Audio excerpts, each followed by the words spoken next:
వాళ్ళ అప్లయన్స్ జ్యోతి గారు ఇచ్చిన అవకాశాన్ని అండ్ మెంటర్స్ కృష్ణయ్య గారు అండ్ వెంకటేశ్వర సార్ జానిమే సార్ ఆధ్వర్యంలో ఒక మంచి సిస్టమ్ని కమిట్ అయ్యి తన టీంని బిల్డ్ చేస్తూ సో విత్ ఇన్ 3 yearsలో యాజ్ ఎ డైమండ్ డైరెక్టర్ టైటిల్ని అచీవ్ చేసుకొని సో 75,000 ప్లస్ ఇన్కమ్ ఎర్న్ చేస్తూ ఈరోజు వాళ్ళ హస్బెండ్కి పెళ్లి రోజు సందర్భంగా మేడం గిఫ్ట్గా ఇవ్వడం జరిగింది 14 lakhs 14 లక్షల టాప్ అండ్ కార్ అనేది బ్రీజా కార్ అనేది ఇవ్వడం జరిగింది.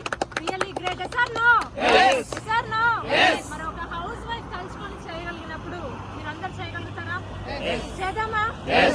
సక్సెస్ ఉందా? సో ఒక టైలరింగ్ చేసుకొని 7th క్లాస్ చదువుకున్న లేడీనే మరి 14 లక్షల కార్కి ఓనర్ అయినప్పుడు మనం అందరం అవ్వగలమా? ఎస్. మరి తన అండర్ లో ఎంతో మందిని డెవలప్ చేస్తూ 50,000 ఎన్ఎస్ 60,000 ఎన్ఎస్ ని క్రియేట్ చేస్తూ ఈ 2 months లో మేడం 1 lakh ఎర్నింగ్ గోల్ పెట్టుకొని వర్క్ చేస్తూ తన టీమ్ లో మోర్ కార్ రివ్యూస్ ని క్రియేట్ చేయబోతున్నారు. And all the very best Anuradha madam and Srinivas sir. మీరు మరిన్ని విజయాలు వెస్టీ ద్వారా సాధించాలని కోరుకుంటూ ఇప్పుడు వారి యొక్క ఫీలింగ్స్ ని